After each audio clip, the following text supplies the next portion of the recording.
시간은 없고 공부는 해야겠고 찾기는 귀찮고 책만 펴면 잠이 오는 직장인들을 위한 방송 직지신공 지금 시작하겠습니다.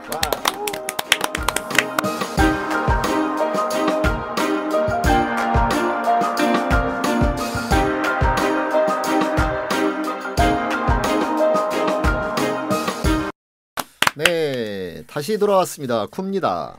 네, 안녕하세요. 조엘입니다. 안녕하세요. 스텔라입니다.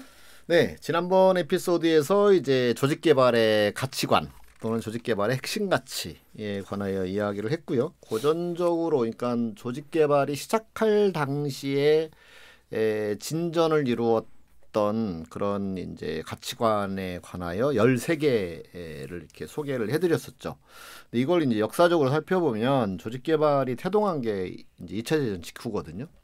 2차 대전 때 우리가 반성한 게 뭐냐면 인간성의 상실에 대한 반성이었죠.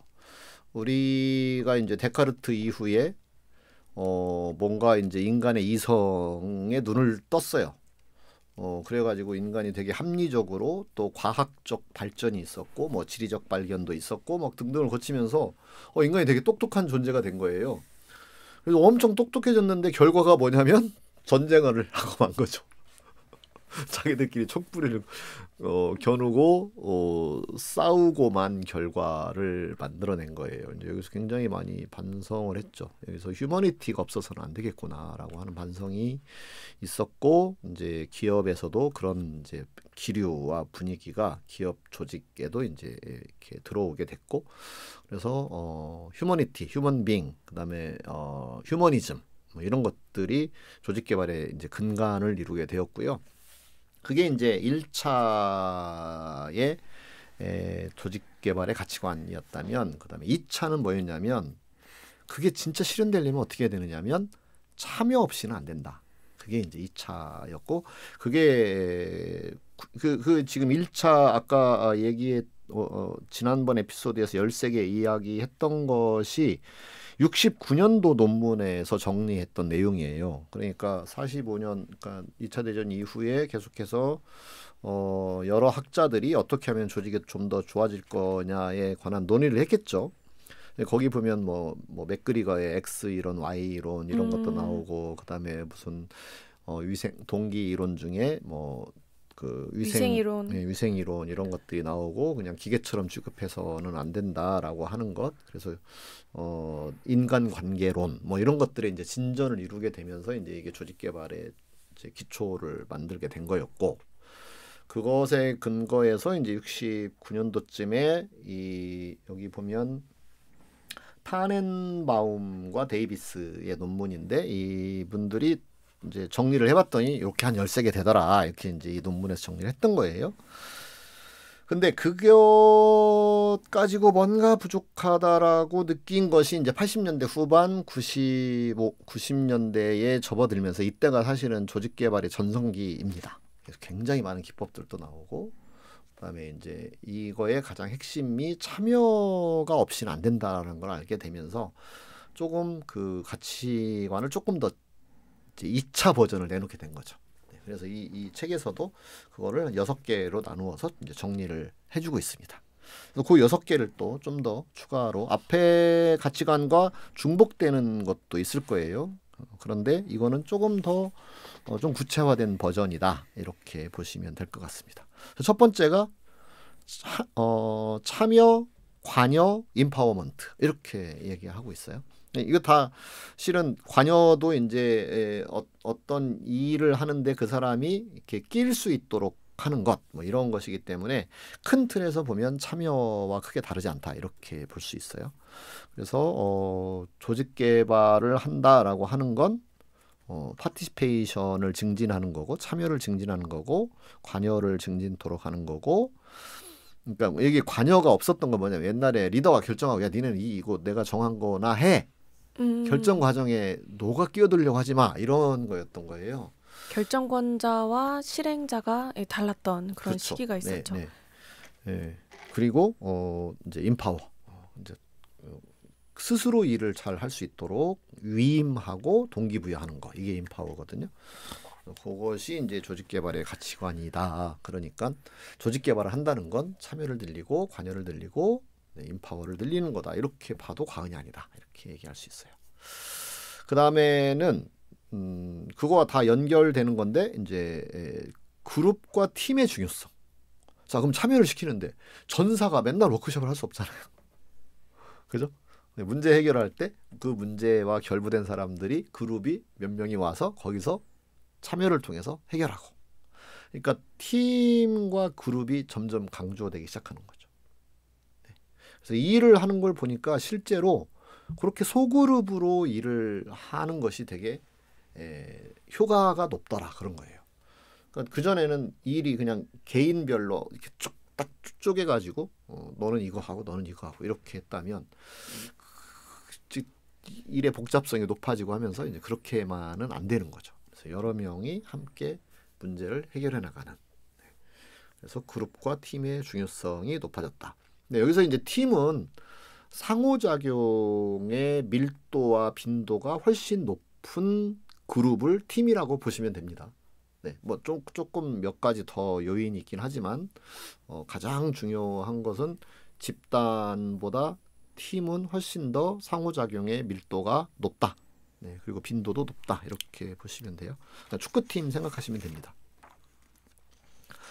그 다음에는 그로스와 디벨롭먼트와 러닝. 그래서 구성원들이 이제 세상이 자꾸 바뀌니까 평생교육 이런 것도 강조되고 하면서 조직에서도 이 사람들의 성장과 학습이 굉장히 중요시 되게 되는 거죠. 그래서 조직 개발의 프로세스는 성장과 발전과 학습 이런 것들이 이제 중요한 가치로 등장하게 된다. 그래서 MIT에서 피터 생기가 학습 조직 책도 내고 아지리스 뭐 조직 학습 조직 이런 개념들 발전시키고 이제 그렇게 했던 거죠. 어떠세요? 일을 하면 뭐 컨설팅 업은 실은 뭐 맨날 공부할 수밖에 없는 일이긴 한데 스텔라는 뭐 전에 대기업에 근무했던 경험도 있으니까요. 거기서 어떻게 뭐 공부가 계속 이렇게 해야 할 그런 상황이었나요? 어떠세요? 아무래도 저는 그죠? 그때 당시에 좀 많이 필요했던 것 같아요. 필요를 많이 느꼈고. 아, 공부하다가 참 저를 만나게 돼가지고 우리 회사까지 오게 된 그쵸. 거죠. 참. 우리 회사에서 그러네요. 공부하다가 우리 회사에서 1년 반 공부하다가 왔죠. 네. 그때는 저는 그때 당시 했었던 고민이 뭐냐면 내가 직위는 낮은데 예를 들어서 그때 이제 대리 주임급 그리고 과장까지 하고 나왔으니까 대리 주임급 시절에 고민했던 게 나는 직위는 낮은데 본사 홀딩스의 인사 쪽에 있는 직원이었고 제가 커뮤니케이션 해야 되는 대상자는 계열사의 이제 대표이사 뭐 그리고 HR 이사 그리고 HR 뭐 쉽게 말하면 팀장. 되게 권력 부서에 계셨군요. 근데 홀딩스도 권력, 인사도 권력. 근데 이제 힘은 없었어요. 어. 왜냐하면은 이제 회장님의 그런 경영 철학이 힘 빼라 이랬어요. 힘을 많이 중앙에서 가져가는 게 아니고 이제 다 각 계열 법인에서 자율 경영을 이렇게 추구하셨기 계열 때문에 법인의 인파워를 하셨군요. 네, 굉장히 많이 하셨어요. 네. 그래서 저의 역할은 뭐 지시, 뭐 가이드 내리기 이런 거가 아니라 고민했던 게 어떻게 하면 하고 싶게끔 만들지 그게 인파워네. 네, 주요했었던 네, 고민이었어요. 네. 그랬더니 이제 저보다 더 경험 많으신 분, 저보다 더 경력이 많으신 분, 저보다 위치적으로 파워가 있으신 분들과 좀 대등하게 일하기 위해서 학습에 대한 그런 좀 목마름이 많았었던 것 같아요. 그렇죠. 그러니까 지금 이야기를 들어보면 스텔라 스스로도 인파워드 되어 있는 너무 많이 돼가지고 그렇게 직위는 낮은데 해야 되니까 공부를 할 수밖에 없고 맞아요. 또 변화하는 환경 속에서 구성원들이 지시만을 기다리는 것이 아니라 스스로 일을 찾아서 하고 문제를 해결할 수 있게 하려면 그들의 역량도 개발시켜야 되고 네. 그러려다 보면 당연히 그로스 성장과 개발과 그다음에 학습 이것은 뭐 계속 같이 갈 수밖에 없는 맞아요. 그런 환경이다 이야기할 수 있는 거죠. 네. 그래서 그런 점에서 인파워니까 약간 수평성 우리가 조직 개발할 때 제가 이제 계속 말하는 게 조직 개발의 방향성을 뭘로 잡을 거냐 그런 점에서 수평성 인파워를 해야 되니까 참여를 한다는 것도 수평성인 거잖아요. 지시가 아니라 참여하는 거니까. 그 다음에 학습 조직을 늘 이야기하잖아요. 그게 이제 계속 개인의 역량이 이제 확장되어야 능력이 확장되어야만 일을 스스로 할 수 있으니까. 그 다음에 이제 제가 반영 조직도 강조하는데 그게 인발브먼트나 파티시페이션을 말하는 거죠. 그러니까 여기와 다 설명이 맥을 같이 한다 이렇게 볼 수 있겠죠. 그 다음에 이제 네 번째가 앞에 그 1차 버전에서 나왔던 것과 똑같이 valuing the whole person. 그래서 전인적 가치를 존중하는 거죠. 네. 뭐 지난번에 설명을 자세히 해드렸으니까 추가로 하지 않아도 될 것 같고요. 그다음에 다섯 번째가 대화와 협업이에요. 자, 대화와 협업. 요즘 이런 그 문의들 되게 많이 오잖아요. 부서 이기주의 심한데 어떻게 하면 좋은가요? 네. 그다음에 TFT가 굉장히 많은데 사람들이 TFT에 가담하기 싫어합니다. 어떻게 하면 좋을까요? TFT는 해야 되는 사정이 자꾸 발생하는데 조직에서 사람들은 그걸 꺼려하고 이렇게 되면 그게 조직이 효과적으로 움직이는 조직이다라고 볼 수가 없잖아요. 그걸 이제 개발을 해야 되는데 그러면 그걸 무엇으로 해내느냐? 그게 바로 대화라는 거죠. 대화.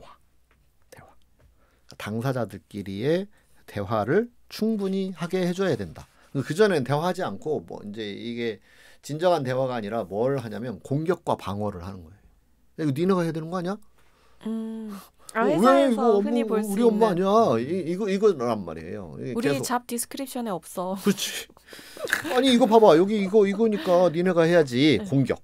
그다음에 아니 이만저만한 사정 때문에 우리는 안 돼. 방어. 그렇게 하는데 그건 사실 대화가 아니라 공격과 방어를 하는 거다. 둘이 말하니까 대화처럼 보이지만 진정한 대화는 아니다. 뭐 지금 우리에게 이만저만한 일이 있고 상황이 이런데 이걸 어떻게 해결하지? 어떻게 하면 좋겠어? 라고 물어보고 대답하고 또 상대가 나한테 궁금한 거 근데 이건 이만저만해서 뭐 다른 부서 누구도 와야 될 것 같아. 그리고 이쪽은 니네가 정보를 많이 갖고 있으니까 니네가 좀 다루는 게 좋지 않을까? 뭐 이렇게 해서 대화를 하고 그런 대화가 잘 일어난다면 협업하는 걸로 보이잖아요. 그렇게 하면 협업이 일어나는 거죠. 네. 네. 그래서 그 대화를 촉진하는 게 퍼실테이션인 거죠. 그죠? 네. 그리고 그 대화가 물론 1대1의 대화도 있지만 여러 명이 함께 대화하는 것이 필요하니까 그래서 회의가 되게 중요해지고 워크숍이 중요해지고 그래서 퍼실테이션이 중요해지고 이렇게 얘기할 수 있겠죠. 네. 그리고 마지막 6번째는 authenticity, openness, trust. 이것도 추가로 설명드리지 않아도 앞에서도 말씀을 드렸었고요. 네. 진정성 있게 해야 된다. 사람을 막 조작하고 흔히 말하는 이거 뭐죠? 마치 빨대. 빨대. 직원들 빼먹으려고 막 조직 개발하고 이건 진정성이 없는 거죠. 전인적 인간을 염두에 두면서 그들의 성장과 그들의 자아 실현과 그걸로 인하여 그들이 성취를 해냈을 때 그들은 성취감을 느끼게 되고 거기서 행복도 찾아오고 또 개개인들이 일해서 성취를 하는 것은 조직의 성취와 성과로 이어지는 거잖아요. 그렇게 해서 그게 서로가 윈윈. 조직도 좋고 개인도 좋고 하는 걸 만들어가는 것. 그렇게 염두에 두고 조직을 개발해 나가는 것이 진정성 있는 거다. 근데 속으로는 뭐 사장이 자기 편할 생각으로 해놓고 막 어떻게 교묘하게 일 부려먹는 방법 없어요? 이렇게 접근하는 건 조직 개발이 아니라는 거고요. 그리고 그렇게 혹시 의뢰를 해온다면 조직 개발 컨설턴트는 그렇게 해서는 결코 성공적으로 조직이 발전하지 않을 겁니다. 나중에 다 알게 될 겁니다. 사실 알게 되거든요. 물론 모를 수도 있어요. 진짜 교묘한 사람은 모를 수도 있겠죠. 네. 근데 그런 부분이 이제 가치관에 관한 부분이다. 이렇게 말씀드릴 수 있겠습니다. 자, 그러면 좋은데 이걸 굳이 교과서에서 담아서 말을 하는 이유는 교과서라고 하니까 너무 웃기고. 네. 늘 잘 안 돼서다. 네, 그렇죠. 늘 잘 안 돼서다. 네. 그렇죠. 네. 그럼 왜 안 될까? 방해하는 게 있어서 안 된다. 무엇이 방해하느냐? 그 이야기를 나눠보도록 하겠습니다. 여기서 이 책에서는 방해하는 거를 하나, 둘, 셋, 4개 정도 제시를 해놨네요. 자, 첫 번째.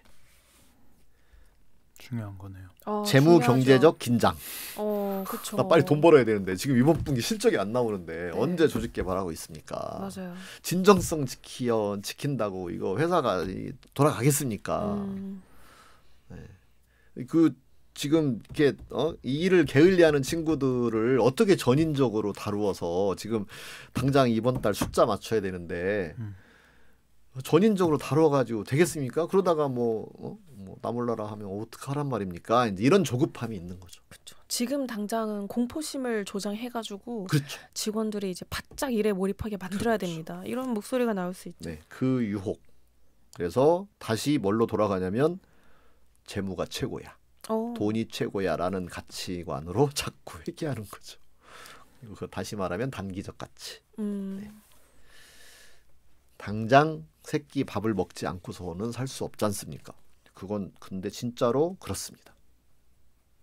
그럼 어떻게 해결하죠? 당장 새끼를 먹어야 되는 것도 맞잖아요. 그죠? 우리가 공부를 하는 것도 필요한데 우리 개인으로 놓고 봐서라도 공부를 하는 거 되게 중요한데 근데 뭐 하루만 안 먹어도 뭘 못하잖아요. 허기져가지고. 그럼 당장 먹어야 되는데 근데 공부도 해라. 먹고 살기 바쁜데 언제 공부하란 말입니까? 이렇게 되잖아요. 그때는 지금 단기적인 면에 굉장히 집중하고 있는 상태이기 때문에 장기적인 면도 볼 수 있게끔 도와주는 접근이 좀 필요하지 보는 않을까요? 것만으로는 당장 먹고 살 수가 없는데 어떡하란 말입니까가 나와요. 네. 그래서 이 부분을 해결하는 걸 개인을 돌아보면 자 우리가 대학을 졸업할 때까지 일반적으로는 대학을 졸업할 때까지는 일을 안 하잖아요. 먹고 사는 거에서 해방시켜 주잖아요. 그게 왜 가능해졌죠? 부모가 돈을 대주기 때문입니다. 그렇죠. 이걸 다시 말하면 경제적인 용어로는 투자를 그만큼을 하고 있는 거예요. 퍼포먼스를 낼 때까지, 집합벌이를 할 때까지. 그땐 몰랐어요. 지나가 보니까 도움을 많이 받았더라고요. 그러니까 회사도 마찬가지예요. 그러니까 회사가 처음에 스타트업을 시작을 할 때 이 조직 개발 동안에 소요되는 투자 부분도 고려해서 투자액을 정하셔야 돼요. 근데 그런 부분을 고려하지 않으면 당장 닥달하는 것밖에 없다는 거죠. 그러면 당장 그렇게 꾸역꾸역 먹고 살아갈 수는 있겠지만 뭔가 나중에 가서 조직의 문화가 만들어지고 진짜 일을 열심히 하게 되고 창의적인 조직이 생겨나고 협업하는 조직이 만들어지고 이건 안 되는 거예요. 그러니까 무슨 얘기냐면 당장 하루 워크숍을 못 가는 거죠. 맞아요. 그게 투자잖아요. 네. 3시간 빼는 것도 부담스러워하는 조직이 상당히 있더라고요. 그 투자의 여지를 미리 좀 재무적으로 계산을 해놓으면 그게 나중에 재무적 성과도 더 좋아질 텐데 그 부분을 사람들은 대부분 빼먹고 있어요. 특히 재무를 관리하시는 분들이 이 HR 쪽이 너무 약해. OD 이런 거 너무 약해. 이건 그냥 비용이고 막 절약해야 되는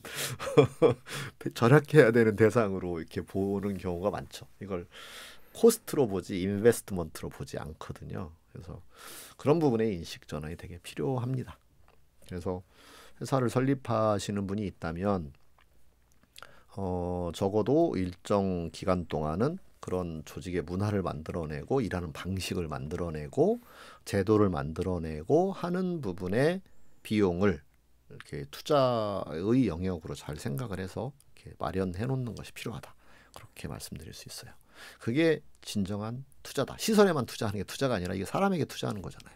이건 마치 부모가 아니 뭐 아동 학대 뭐 이런 법으로 그 규정한 것이 있어서 못하는 것이 아니라 이제 근력이 좀 생겼으면 한 15살 때부터 그냥 야 너 학교 다니지 말고 벌어먹고 살아. 그렇게 하지 않잖아요. 왜요? 그때 투자를 해서 학습을 해놓는 것이 나중에 더 유리한다는 걸 안 거죠. 부모가. 네, 맞아요. 아는 거죠. 그렇죠. 그렇게 보시면 됩니다. 그 다음에는 또 뭐가 방해하는 거냐면 OD를 기술로만 보는 거. 그게 이제 그런 핵심 가치나 가치관 이런 것을 소홀히 하게 되는 이제 이유가 된다 그런 거예요. 네, 그래서 우리 흔히 그 리더십 교육을 가도 이제 그 우리에게 하는 그 요청 중에 하나가 좀 팁 좀 알려주세요. 이럴 때 딱 어떻게 하는 그런 방법 좀 알려주세요. 그래서 그걸 굉장히 테크닉으로 보는 거죠. 네, 그렇게 보아서는 마치 되게 성공적일 것 같고 그렇게 하면 효과가 굉장히 높을 것 같지만 실은 그렇지 않다. 네. 그래서 근데 그런 인식이 많이 있기 때문에 이런 가치관을 소홀히 하게 된다. 그런 말씀이에요. 네. 그다음에 이제 경영 문화, 매니지먼트 컬처가 뭐 스피드와 뭐 생산성 이런 것으로 되어 있을 때에는 뭐 이런 지금 인본주의적 가치관, 뭐 참여, 뭐 인파워 이런 것들은 되게 소홀하기 쉬운 거죠. 네, 소홀하기 쉬운 겁니다. 그래서 그런 것이 이 장애가 될 수 있다. 그러니까 조직 개발을 들어갈 때 경영진이 이제 이런 막 생산성에 너무 몰입돼 있거나 그런 경우에는 생산성이 중요하지 않다는 얘기는 전혀 아닙니다. 근데 생산성으로 다른 모든 걸 희생시키려 드는 어프로치를 쓸 수가 있거든요. 네, 그랬을 때 그거를 알고 잘 대화해 갈 필요가 있다. 이렇게 볼 수 있어요. 네. 그다음에 또 연구들이 또 방해하는 면이 있다고 맨 마지막에 이야기를 해놨어요. 여러 방법이나 테크닉들을 이제 비교하는 그런 연구들을 해놓다 보니까 사람들이 이제 이걸 그냥 어떤 테크닉이 더 좋아 이런 관심을 갖게 된다는 거죠. 근데 연구자들은 비교할 수 있잖아요. 그죠? 어떤 게 더 효과를 내는가? 뭐 그러면 그 논문을 읽은 이제 사람들은 이 방법이 좋대라고 해서 그거에만 이제 매몰되는 경향이 있다. 네. 근데 가치관에 관한 것이 어떤 효과를 내는지 연구하기가 엄청 어렵거든요. 그러니까 연구 결과가 딱히 없어요. 뭐 예를 들면 그런 거예요. 그 논어맹자를 열심히 읽으면 그 사람이 세속적인 성공을 하느냐 뭐 이런 연구는 사실 없잖아요. 그죠? 네. 증명하기가 너무 어려워요. 그렇죠. 그냥 네. 구전을 통해서 좀 더 좋아진다라는 것 정도만 그렇죠. 아는 정도. 그다음에 이제 직관으로 알 수밖에 없어요. 이제 그런 이야기가 있죠. 정직이 밥 먹여주는가 뭐 이런 얘기 있잖아요. 근데 교수님 한 교수가 한 30년 이제 교수직을 하면서 이렇게 돌이켜 보니 자기가 이제 정년퇴임 할 때쯤 돼서 보니 학교 다닐 때 정직했던 친구들이 이게 세속적으로 성공한 애들이 더 많더라라는 것이 이렇게 자기가 보이더라는 거죠. 30년 나름 종단 연구를 한 거예요. 근데 그게 굉장히 치밀하게 과학적 연구를 한 건 아니지만 그냥 직관적으로 느끼는 것일 수도 있지만 그만큼 이제 정직이라는 가치가 되게 중요한 것인데 근데 이걸 당장 연구해서 그렇다라고 막 이렇게 입증해내기가 되게 어려운 부분도 있고 또 기술을 가지고 비교한 것이 있고 하다 보니 사람들이 코어 밸류에 대해서는 좀 소홀히 하는 경향이 있더라. 이렇게 이 챕터에서 정리를 하고 있습니다. 뭐 여기까지입니다. 네. 자, 한번 소감을 들어볼까요? 네. 이 제 3장을 이제 2부에 걸쳐서 우리가 다뤄봤는데 어떤 생각이 드셨나요?